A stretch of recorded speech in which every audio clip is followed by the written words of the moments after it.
નમસ્કાર સાથી મિત્રો, હવે જરૂર પડી છે સમાજના વાતની. તો સમાજની વાત તો બધે ઠેર ઠેર લોકો કરતા હોય, જાણતા હોય.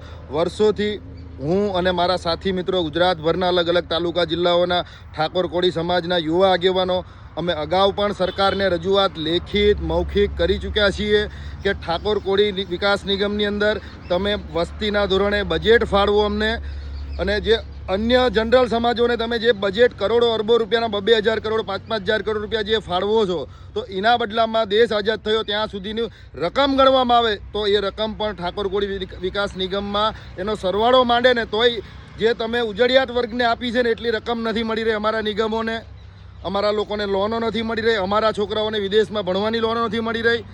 તદ ઉપરાંત આખા ગુજરાતની અંદર તમે પાટીદાર સમાજના કેસ પાછા ખેંચ્યા, જનરલ ક્ષત્રિય સમાજના કેસ પાછા ખેંચ્યા. અમને કોઈ વાંધો નથી, સારી જ વાત છે સમાજના લડવૈયાઓના કેસ પાછા ખેંચાય. તો અમારા ઓબીસી ક્ષત્રિય ઠાકોર કોળી સમાજના લોકોએ શું ગુનો કર્યો કે એમને તમારું સરકારનું એવું શું લૂંટી ખાધું છે કે તમે એમના કેસ પાછા ખેંચવામાં આનાકાની કરો છો, સમય લો છો, વર્ષોથી ટાઈમ પાસ કરાવી રહ્યા છો અમારા લોકોને.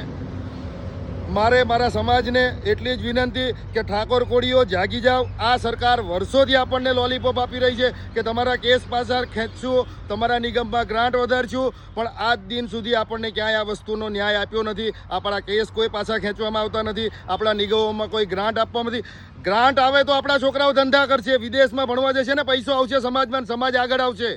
પણ આ બાબતે આપણા ધારાસભ્યો પણ ઘણા નિષ્ક્રિય રહ્યા છે, ઘણા સામાજિક આગેવાનો પણ નિષ્ક્રિય રહ્યા છે. તો આ વિડીયોના માધ્યમથી હું મારા સમાજના ધારાસભ્યો, મંત્રીઓ, સાંસદો અને સામાજિક આગેવાનોને વિનંતી કરું કે પક્ષપાત છોડી, પાર્ટીની વાત છોડી એક વખત આપણા સમાજની માંગણી માટે આ વિધાનસભા સત્ર ચાલુ થાય, આપણે ઠાકોર કોળી વિકાસ નિગમને તાળાબંધી કરીએ, વિધાનસભાનો ઘેરાવો કરીએ. તો આ સરકાર જે ઊંઘમાં છે, આ જે સાંભળવાની ટેવ નથી જે સરકારને, એને સાંભળવા પડે આપણને, આપણા કેસો પાછા ખેંચવામાં આવે અને આ સમાજને, ના સમાજના લોકોને, ના સમાજના યુવાનોને ન્યાય મળે એ માટે સૌએ લડવાનું છે. જય ઠાકોર સમાજ, જય કોળી સમાજ.